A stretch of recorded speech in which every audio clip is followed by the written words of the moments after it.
नमस्कार, आप देख रहे हैं फैक्ट नाउ इंडिया की फैक्ट खबर। हमारे चैनल को लाइक और सब्सक्राइब जरूर करें। ईरान के supreme leader Ayatollah Ali Khamenei की अमेरिकी इजरायली हमलों में शहादत की खबर ने पूरे मिडिल ईस्ट को हिला दिया है। ईरानी स्टेट मीडिया ने पुष्टि की है कि 86 साल के खामनेई शनिवार 28 फरवरी को तेहरान में उनके कंपाउंड पर हुए हमले में शहीद हो गए। उनके साथ उनकी बेटी, पोता और दामाद भी इस हमले में मारे गए। ईरान ने इस हमले को युद्ध अपराध करार दिया और 40 दिनों के राष्ट्रीय शोक की घोषणा की है। साथ ही बदला लेने की कसम खाई है। ईरान की supreme leader Ayatollah Ali Khamenei की अमेरिकी इजरायली हमलों में शहादत की खबर ने न सिर्फ ईरान को हिला दिया बल्कि भारत के शिया समुदाय को भी गहरा सदमा पहुंचाया है। खामनेई की मौत के बाद भारत में शिया बहुल इलाकों में बड़े पैमाने पर मातम और विरोध प्रदर्शन हो रहे हैं। भारत में शिया समुदाय सड़कों पर उतर आया है। काले झंडों और नारों के साथ शिया समुदाय दुख से भर गया है। लोग खामनेई की तस्वीरें और काले परचम लहराते हुए अमेरिका और इजराइल के खिलाफ नारे लगा रहे हैं।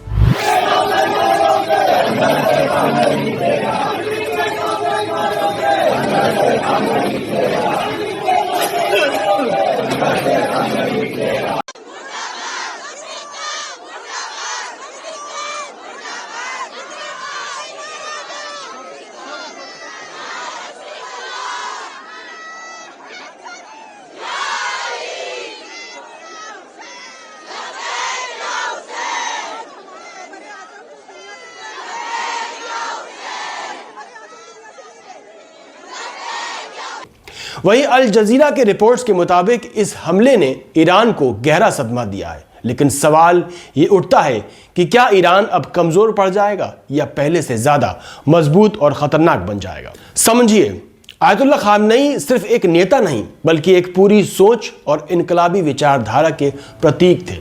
ईरान की इस्लामी क्रांति खुमैनी की बाद से ही वो देश के सर्वोच्च सत्ता का चेहरा रहे, जिन्होंने अमेरिकी और इजरायली के खिलाफ ईरान की डिफेंस को आकार दिया।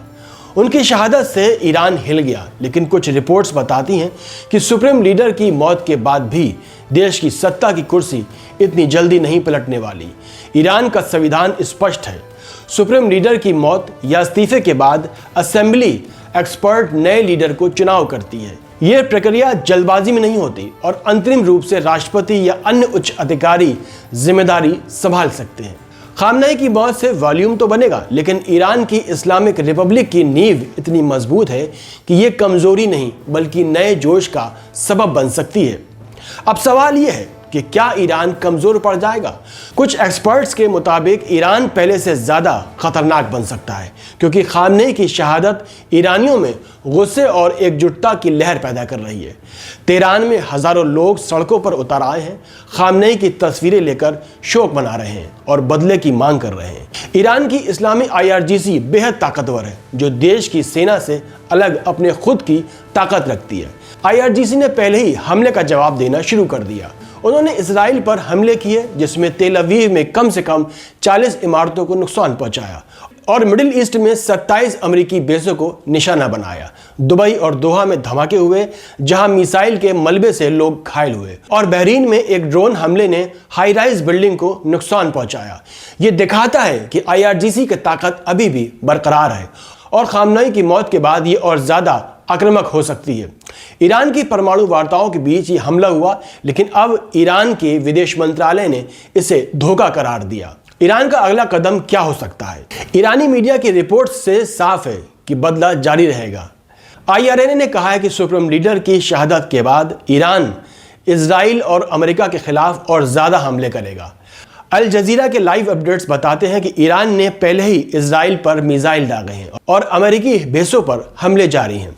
आगे चलकर ईरान अपने सहयोगियों जैसे यमन के हूती और अन्य प्रॉक्सी ग्रुप के जरिए हमलों को बढ़ा सकता है। हूती ग्रुप ने पहले ही खामनेई की मौत पर शोक जताया और ईरान को समर्थन देने का ऐलान किया। UN सेक्रेटरी जनरल गुटेरेस ने दोनों तरफ के हमलों की निंदा की है, लेकिन ईरान का कहना है कि यह हमला डिप्लोमेसी का उल्लंघन है। अगर ईरान की एकता बनी रही तो ये कमजोरी नहीं बल्कि नई ताकत का सूत्र बनेगी, क्योंकि खामनेई की सोच अमेरिका और इजराइल के खिलाफ मुकाबला ईरान की रगों में बसी है। एक नेता जाता है लेकिन विचारधारा जिंदा रहती है और IRGC जैसी ताकतें इसे और मजबूत करेंगी। ईरान के हमलों से इजराइल में आग लगी है और नेतन्याहू को भी डर सता रहा होगा क्योंकि ईरान ने बदले की धमकी दी है। एनालिस्ट्स का कहना है कि यह हमला नेतन्याहू की जंग है जो अमेरिका से ज्यादा इजराइल को फायदा पहुंचाती है।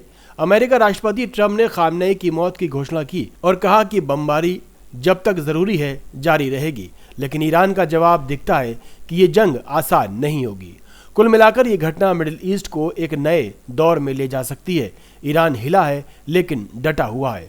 अगर IRGC और ईरान की जनता एकजुट रही तो ये शहादत कमजोरी नहीं बल्कि नई ताकत का सबब बनेगी। मीडिया की रिपोर्ट से साफ है कि बदला जारी है और क्षेत्रीय शांति अब और ज्यादा खतरे में है। क्या हम कहीं तीसरे वर्ल्ड वार की तरफ तो नहीं जा रहे?